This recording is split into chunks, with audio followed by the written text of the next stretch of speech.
Hey, yes, guys, we are live. We are live? Okay, Yes. great. Right. Okay. Uh, Thank you guys for joining in. So, welcome to another episode of the Instahyre Roundtable. I'm Sarvajit, and today we are exploring a theme that's reshaping the way modern workplaces operate. So, first up, let's introduce a people leader who has been advising new age tech startups across India and the US.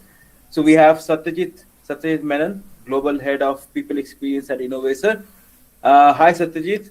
So, welcome to the show.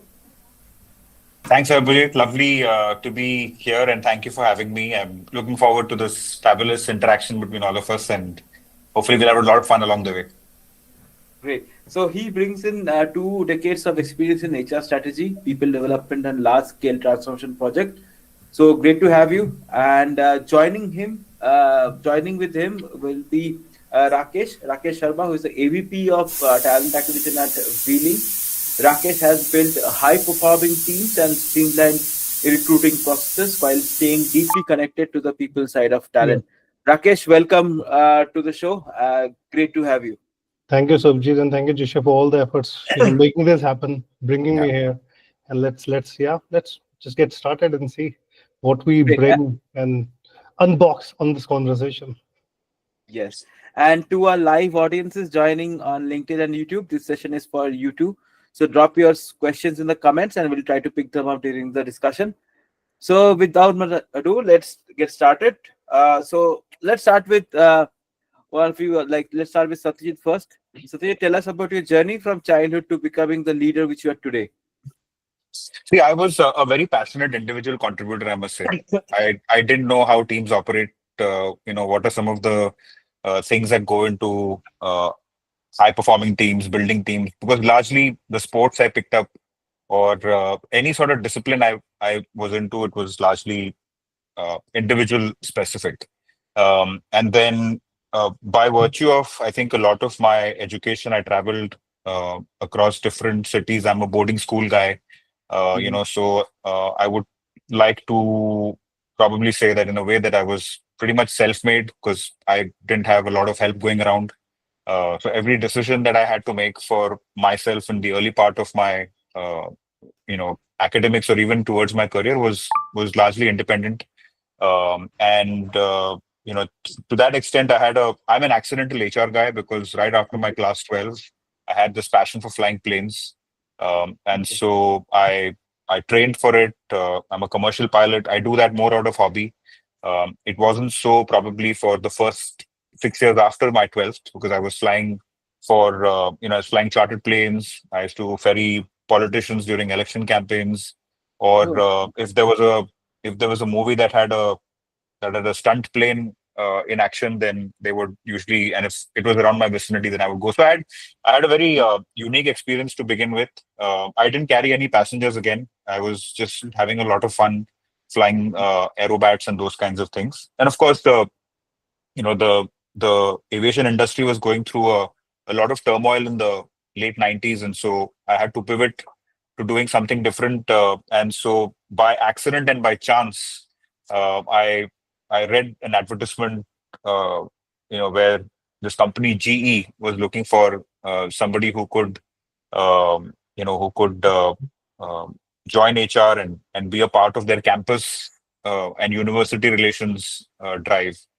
And so one thing led to another, and I would say like the first half of my career was built around working for companies that were incredibly disciplined, structured. They were institutions rather than companies, I would think, but they also mhm. gave me like huge amount of, they built a lot of professionalism in me. I would think a lot of my work ethics was centered around working in these companies. I also learned a lot about working in teams. And Okay. like collective success was something that I learned the most working in these places.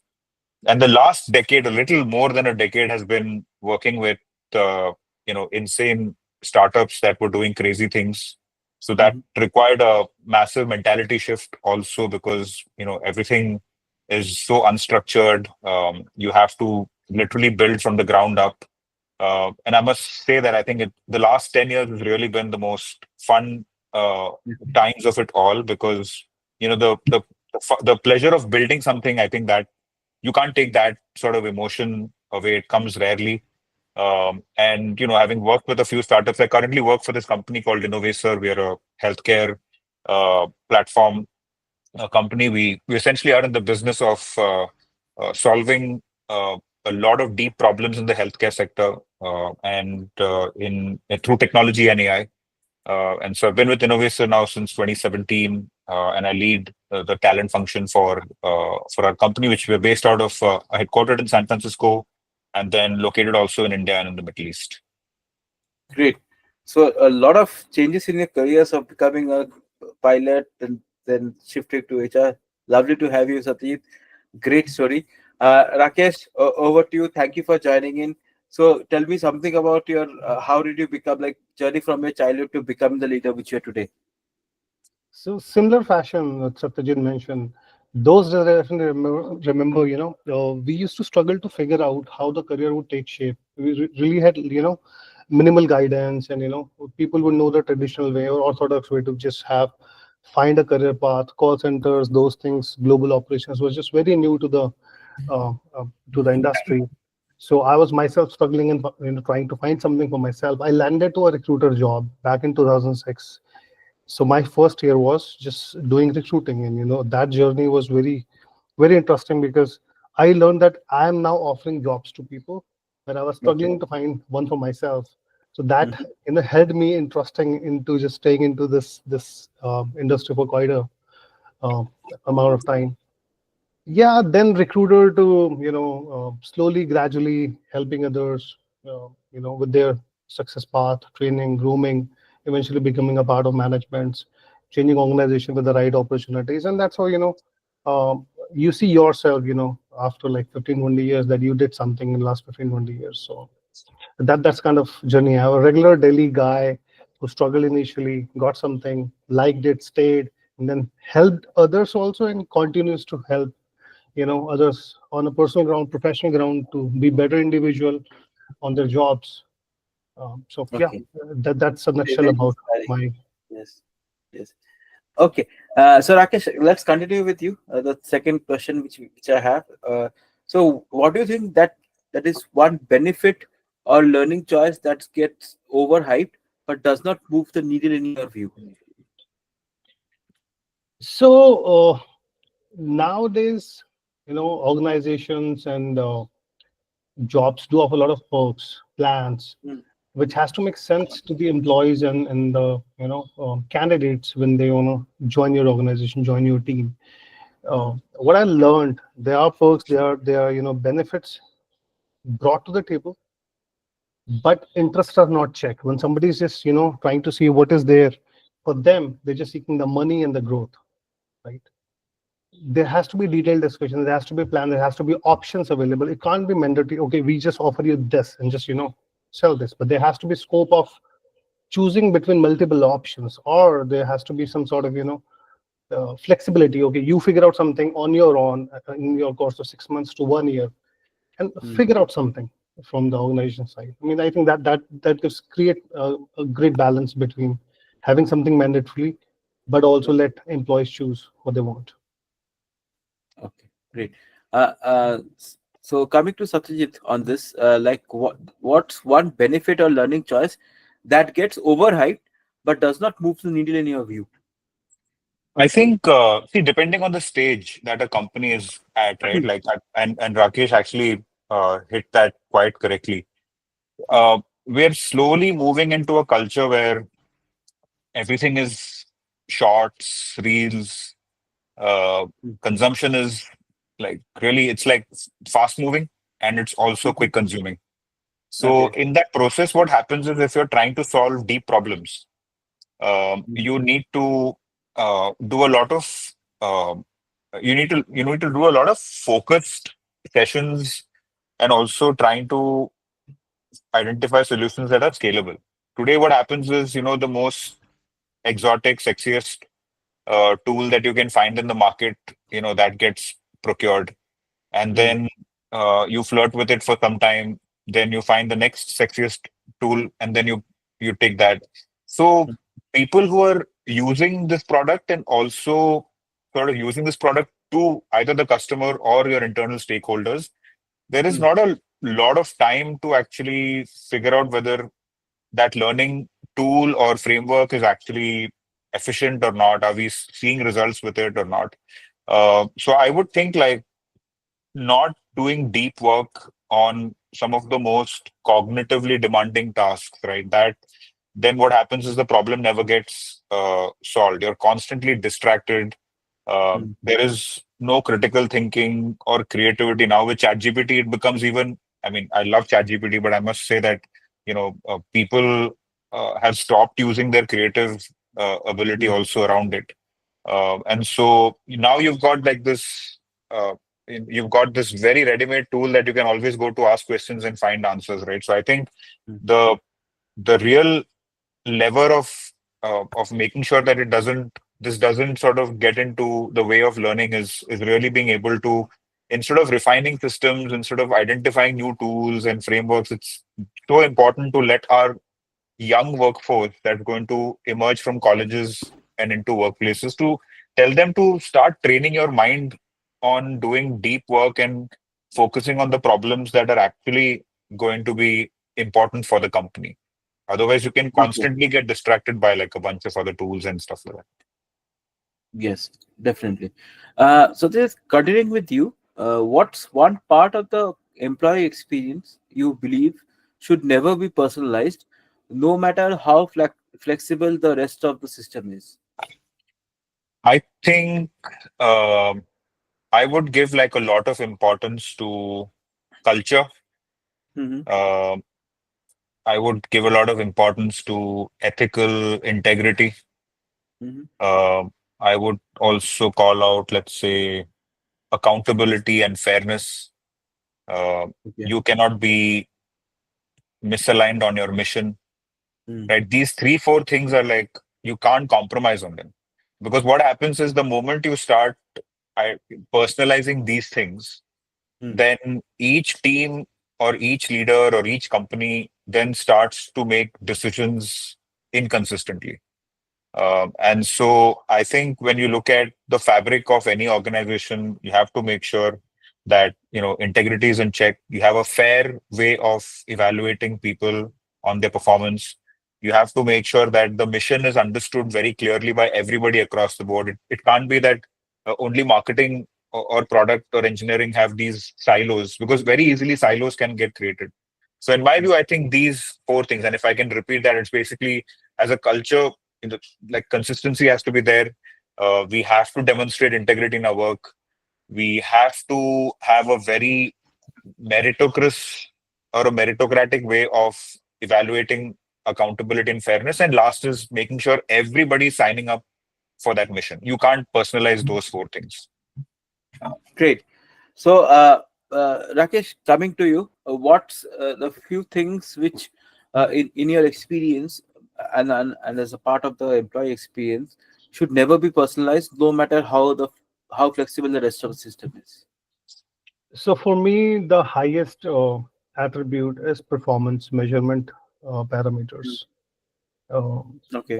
at one level, you can't have different performance measurement parameters and a fair goal.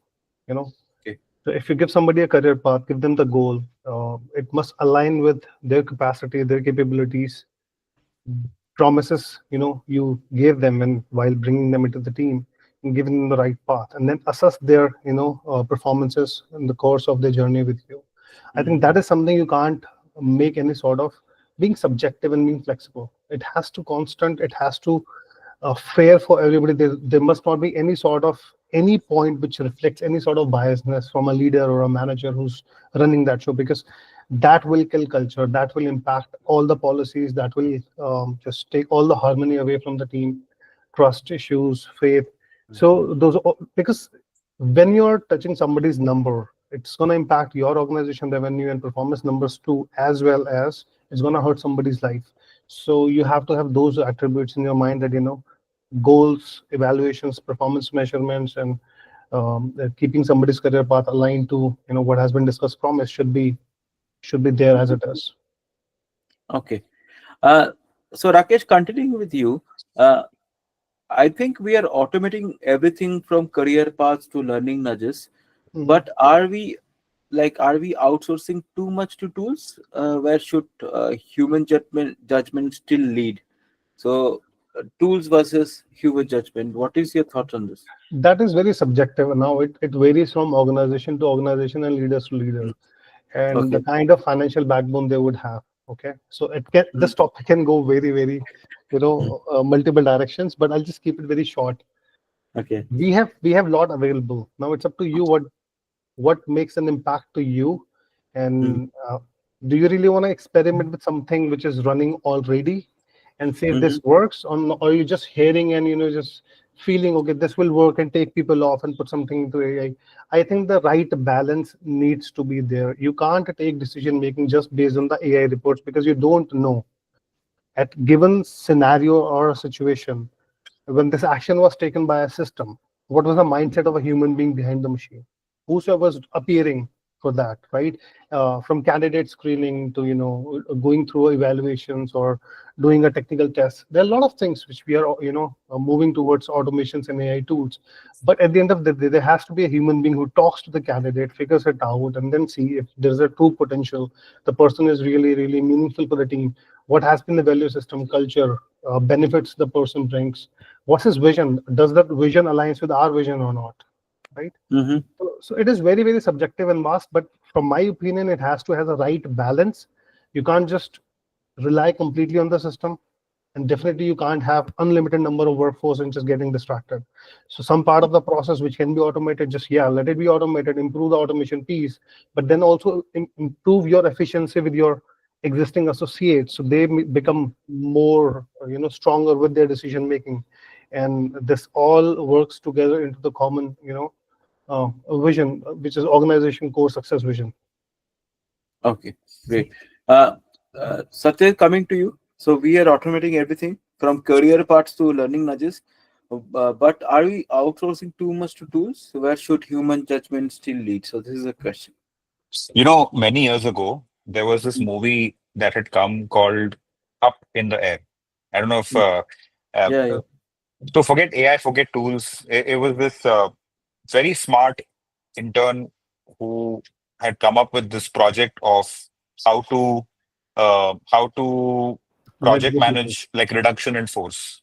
Definitely, yeah. And her solution was, instead of, and so the protagonist, which was George Clooney, That's spends brilliant. his entire lifetime traveling to a lot of these factories, and because he's got to go there and he's got to convey bad news to people as soon as there is some automation or something that's happening. So maybe they've consolidated a factory or something like that, and people are going to get impacted. So he made an entire living just going to a lot of these towns and cities in the US, to let them know that they would not be required to work from whenever Mm, that is there.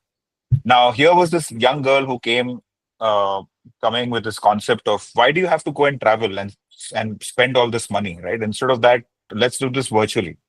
mm. Get them on video conference and then convey the news. And so, of course, in true spirit, she tried to demonstrate how that is done, and it failed miserably, because here we're talking about people's livelihoods, their families, and all of that stuff. So, and that is not that is even without bringing AI and automation into it. This is still a person, but doing a virtual conversation.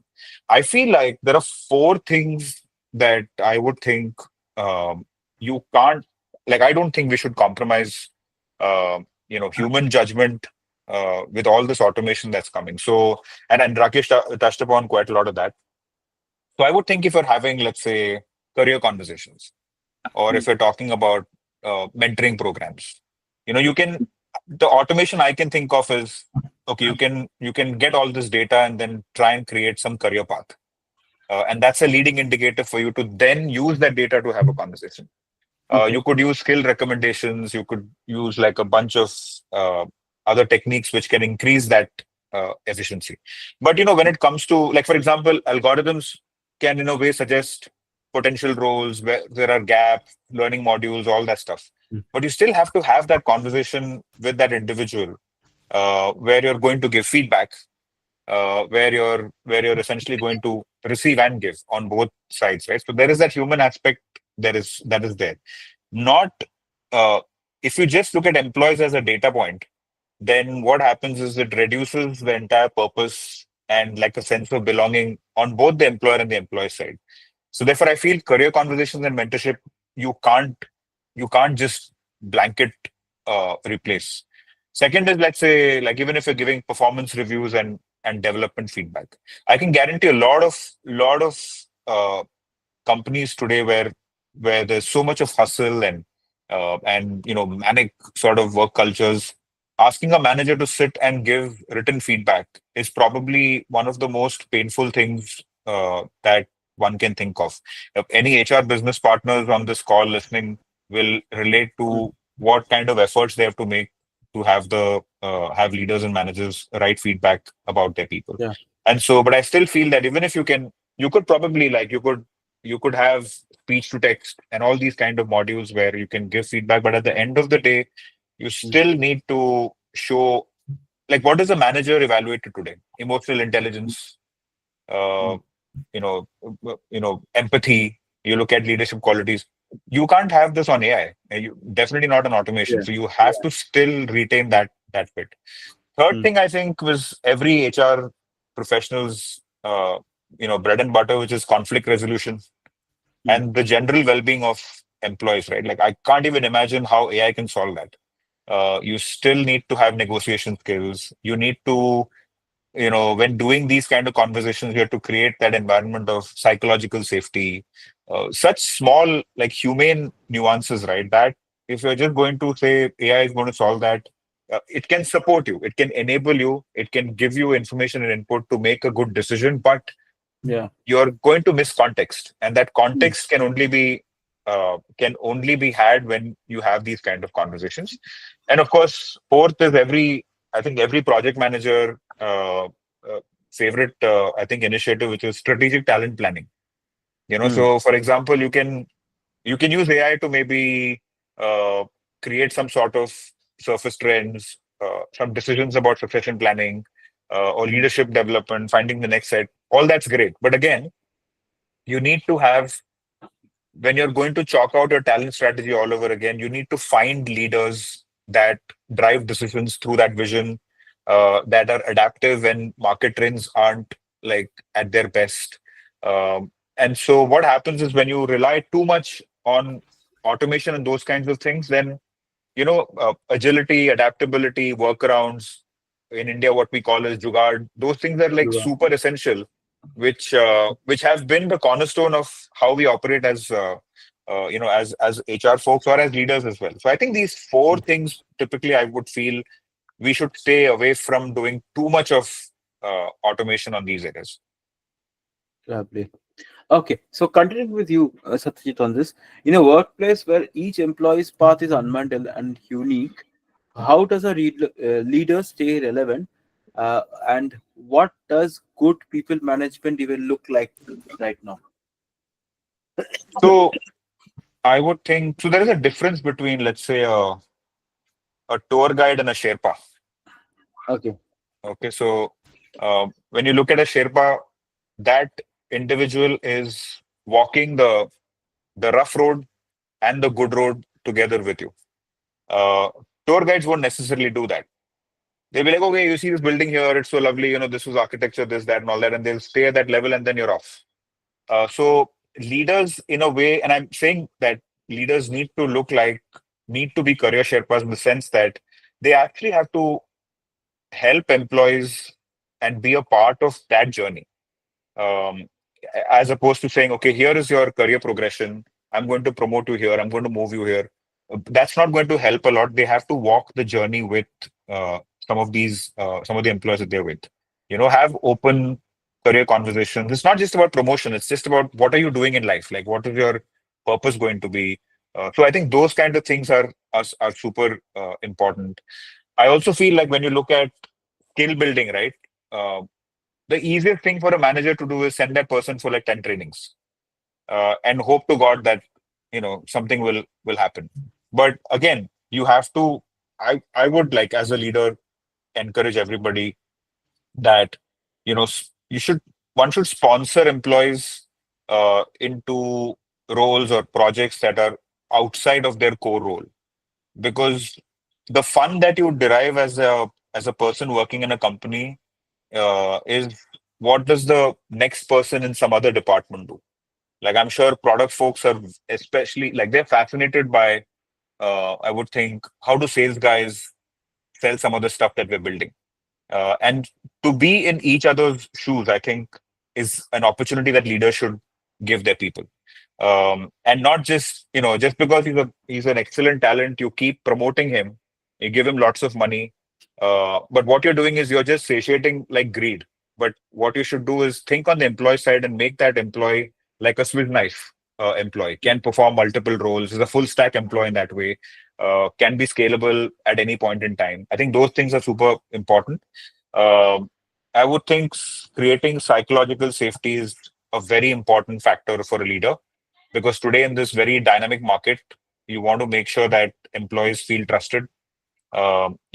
Which means that so if as a company I'm saying I'm a highly innovative organization, Hmm. it must also mean that I let my employees fail, learn, grow, develop, because innovation means that it's going to come with a lot of failures too.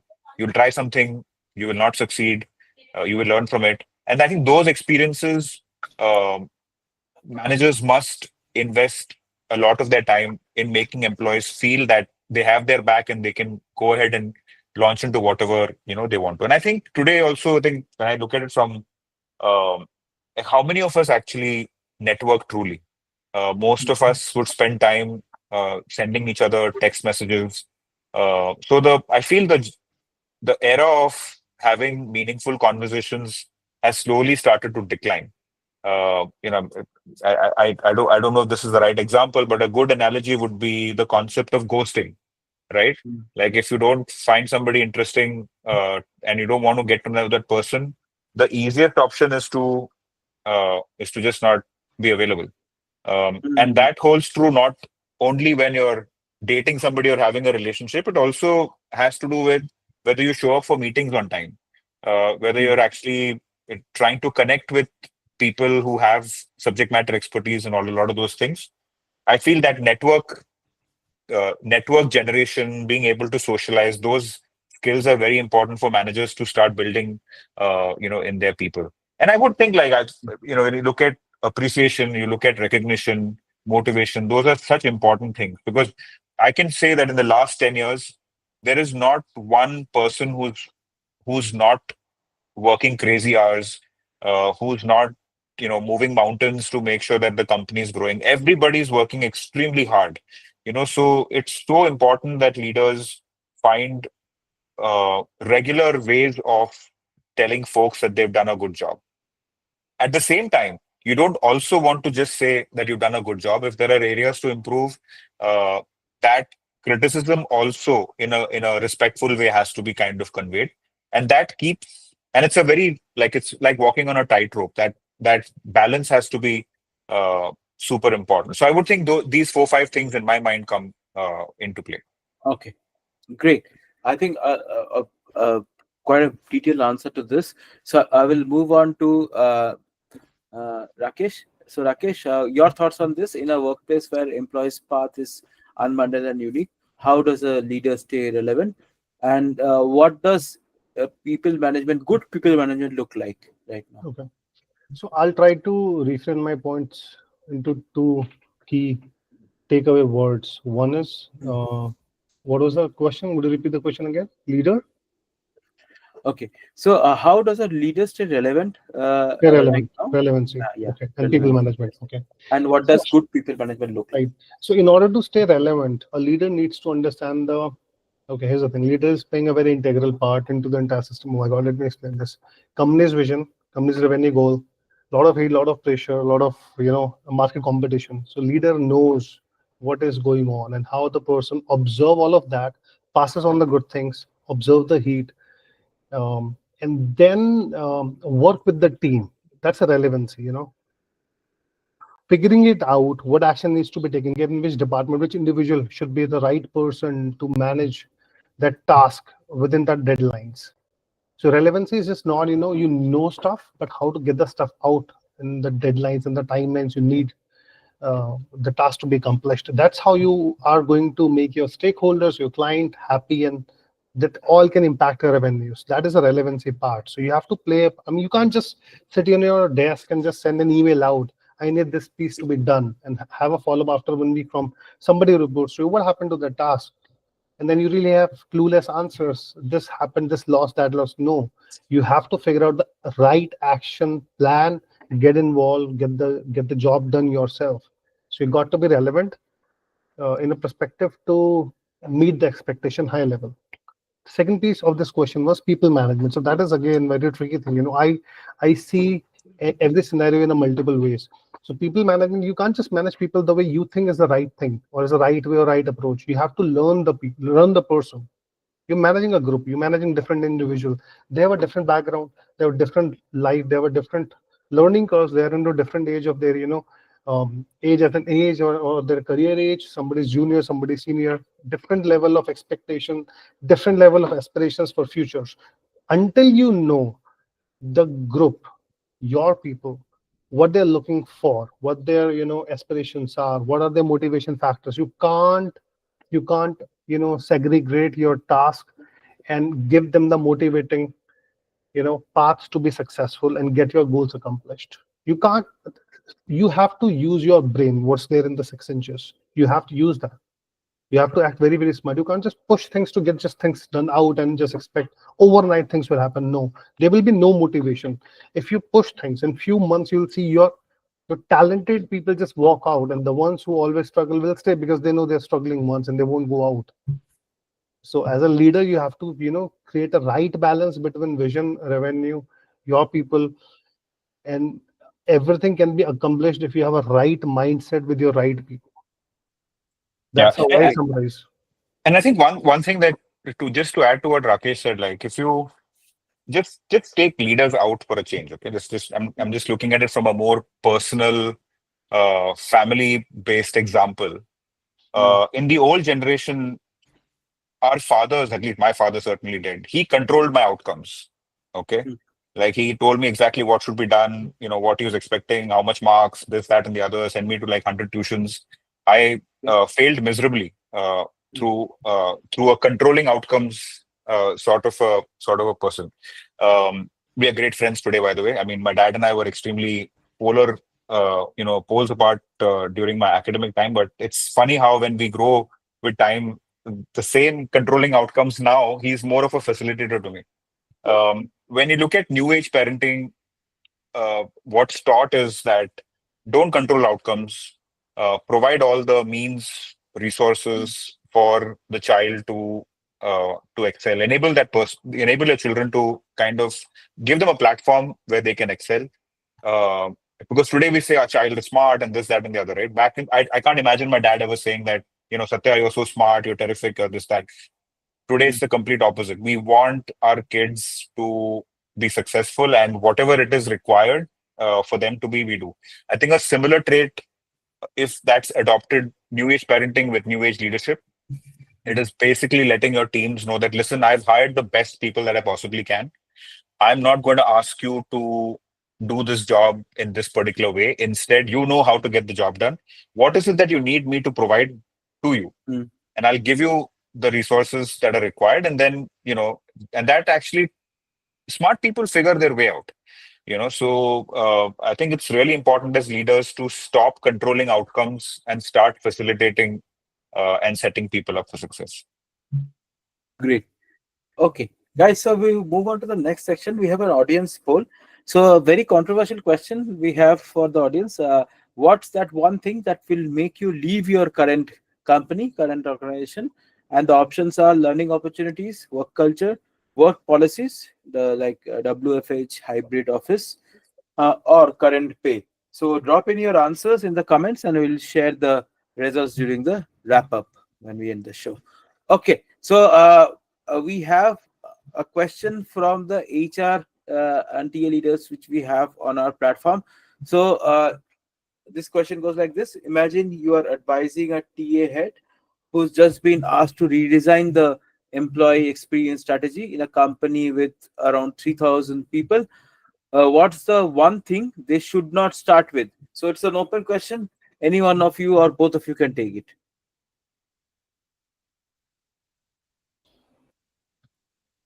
Okay, so restructuring an organization with 3,000 employees in one thing which we should not take to kickstart. Yes. Okay. I think maybe past bad experiences, you may want to give it a shot again. Maybe you failed with something in the past, and if you're restructuring something again, maybe you want to do, root cause finding, that what didn't work out last time. And if you're restructuring, because see, if you've tried something and you failed, definitely there was some sort of benefits and outcome you were expecting. Could be some of the external factors that thing didn't work out. So don't have that pre-notion experiences lead your future outcome, driven by those, past bad experiences. Keep a buffer. We failed it. Reassess, reassign, do a map, and then give it a shot if you really want to give it a shot. So I think if you're restructuring something, don't just take something as a, this happened rapidly bad and we are not doing this again. But we know it is really, really benefitable. If it is benefitable, figure it out. You have a new people coming your way. Maybe somebody knows how to get it done. You did not have those people, back then. So whenever I'm doing a restructuring, I'm always seeing, okay, what are the root causes I understand are there, and what are the gaps, what are the bottlenecks, take them off, bring the right, workforce, and then replug in the people according to the current needs. So that is how, one thing I would go about it. Okay. Okay. Satya, you want to add something on this? I think so. If I can flip this question, I was almost beginning to start thinking a little negatively. So let me look at it from a positive perspective. The best way, I mean, at least what I would do is, if I have out of the 3,000 people, I would know at least the top 100 of them who are contributing incredibly well to our top line, our bottom line. They are people that come up with the best ideas, and I would look to them to sort of help me in a lot of the things that I'm going to chalk out as initiatives, because whether the company's gone through ups and downs, Hmm. that lot of 100 has really seen, persisted. They have, stood loyal, committed to whichever phase the company has gone through. So I would essentially look to leverage them to understand what learnings and what corrective actions that we would need to take. Because from them I will get, because sometimes what happens is we fall into this trap of, let's just bring a consultant from the outside, and let's have that individual draw out the entire talent strategy for us. But I always feel that uh, घर के problems जो होते हैं वो घर के परिवार वालों को ही पता होता है, right? So everything that a house has in terms of its politics, its nuances, family members know that the best. And you will find observers, critiques, not detractors, people who really want the good of the organization. I think that it's important to collect that lot and bring them together and then try and devise something that's really going to be scalable for the next whatever number of years. Okay, great. Um, so we move on to the next question, that is from job seekers. So we have a lot of them, and we have got one question which is very common amongst them. Uh, Companies talk about amazing perks and job descriptions, but what actually matters? What should job seekers focus on when evaluating a company? So they are asking that they talk about a lot of amazing perks, but does it actually matter? Or and what should job seekers focus on when evaluating a company? So any pointers? Both of you, you can answer on this. Well, I think perks and benefits are good to have. Mm. Um, it depends on why I want to. So, for example, there is a stage in my life where I wanted to join a company not because I wanted to be happy being there, but because I wanted to be successful. I was young in my career, and so for me, these things didn't matter. I knew that I had ambition, I had curiosity, I was very hungry, and I would do whatever it takes to learn from the people around me. And I knew eventually everything else over the next 4 or 5 years would start. I'd start reaping benefits of it. But I certainly didn't join a company wanting to see what the perks and benefits are. Now, that's just me. You could have a lot of other people who don't want to be that aggressively successful immediately. I think we must also understand that I've been a late bloomer all my life, right? So I actually started my career when I was 23, 24. So I lost out on a lot of my time because I had pivoted and changed my industry. So for me, I had no other option but to actually go all guns blazing and just not get myself distracted in all this money, perk, benefit, all of those things, because I knew if I did extremely well, my leaders would take care of me. And actually, that was what happened. So I'm very grateful to a lot of them.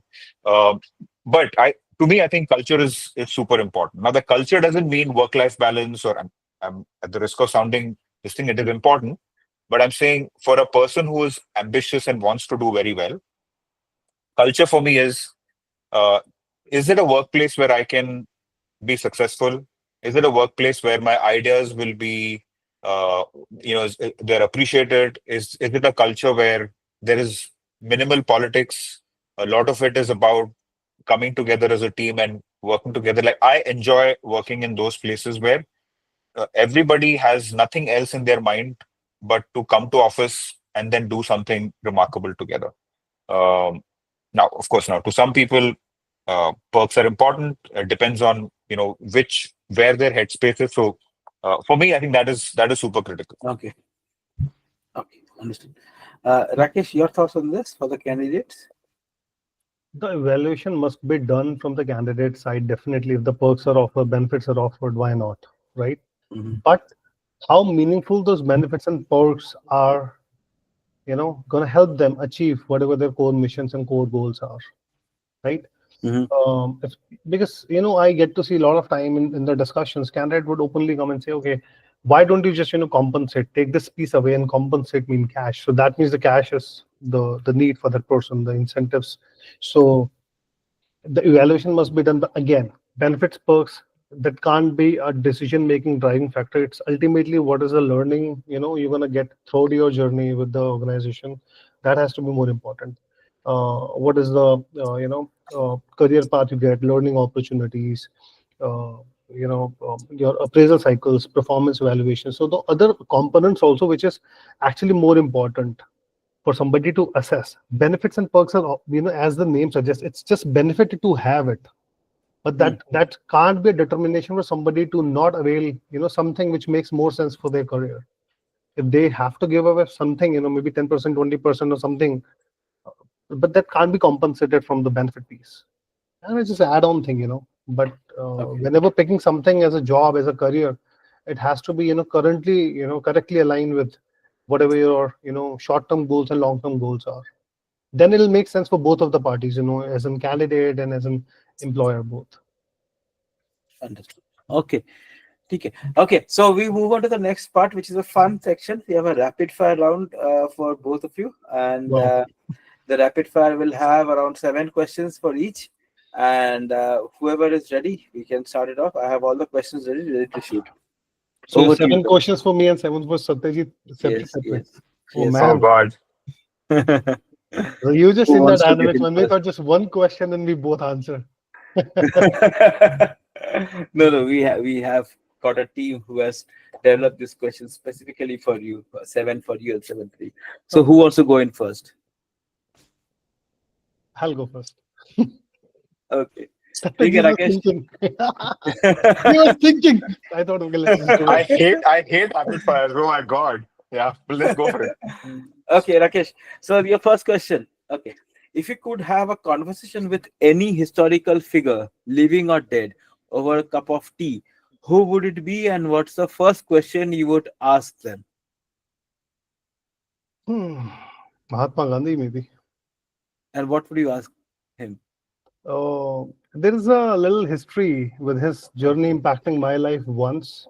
Mhm. I can get into that storytelling later on if you guys want to hear. But Okay. that impacted me. The piece was when he was kicked off of the train, right? Mm. Though he has led a cool life, he never retaliated, reacted. But from that incident, I know he took that rage, he learned, got educated, and did whatever he had to do. So Okay. that motivation, that spike triggered me once, when I was struggling to see some light.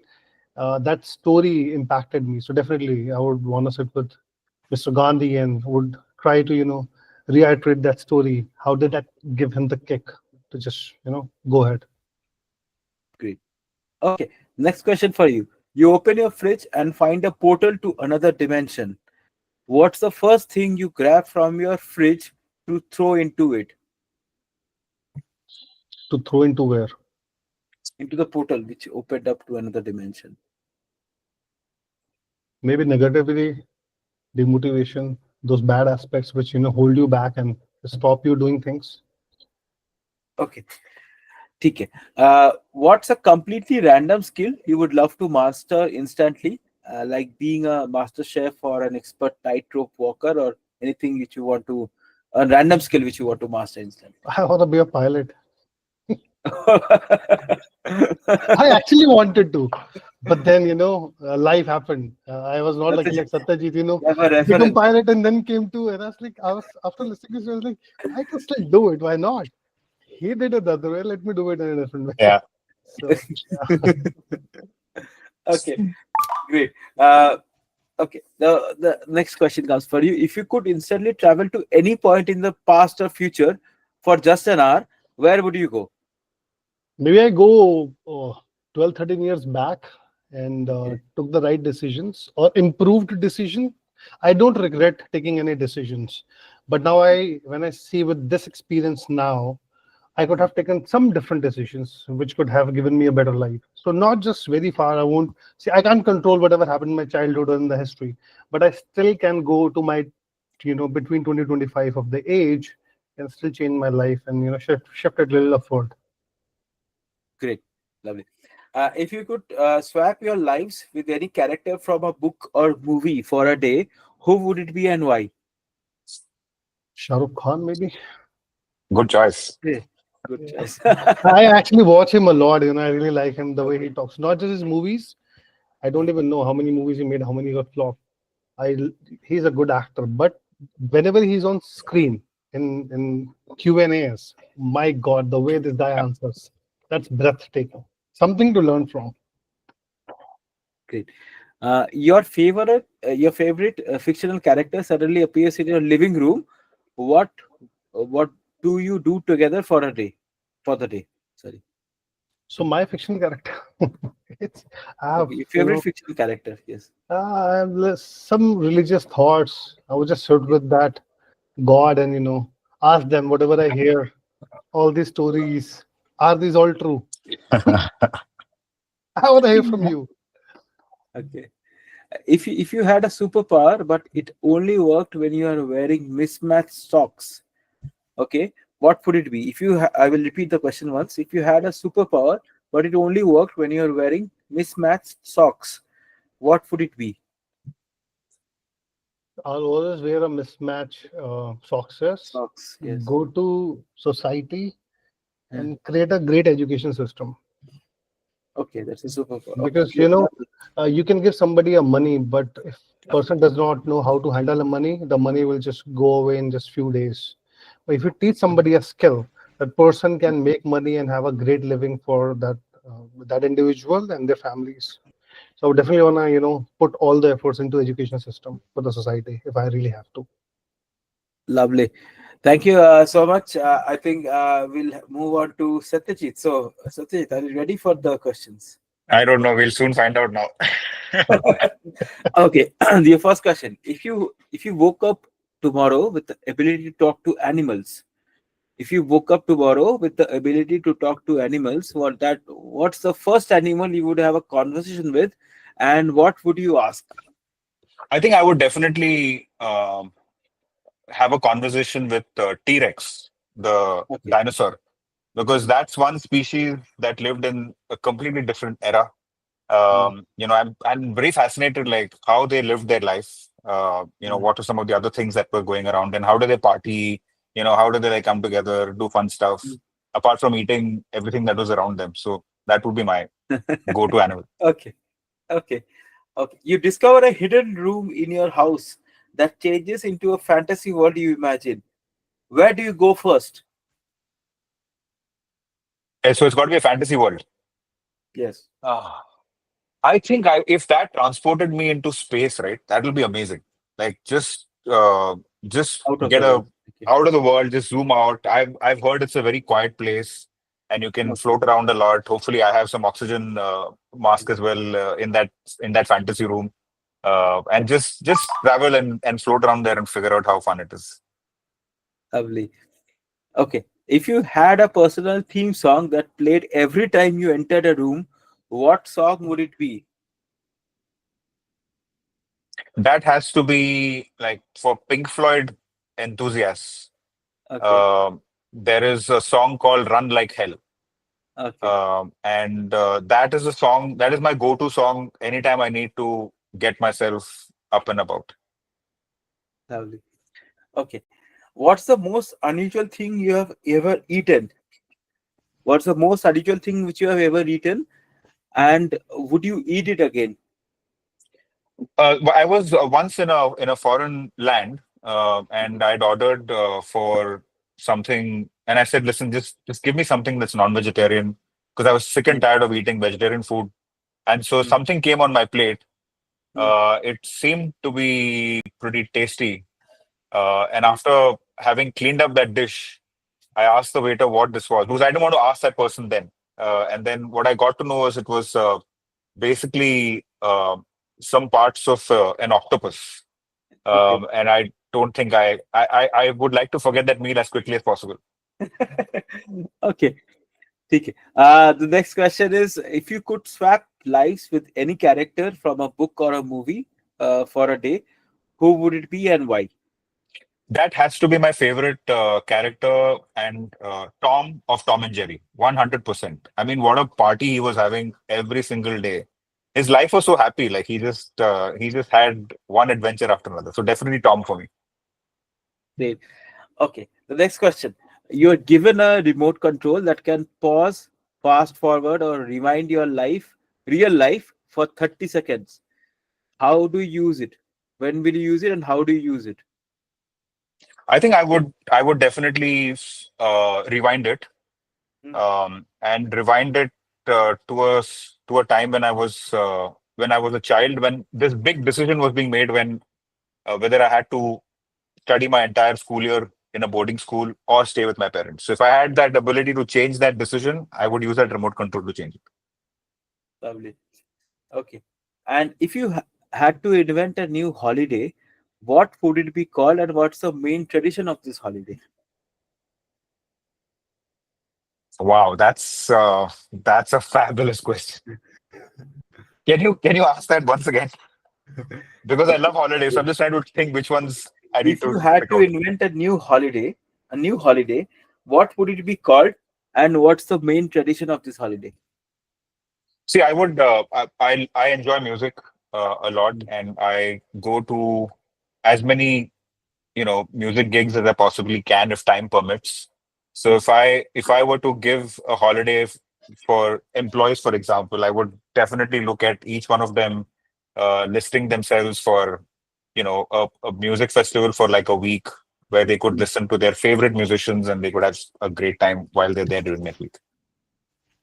Lovely.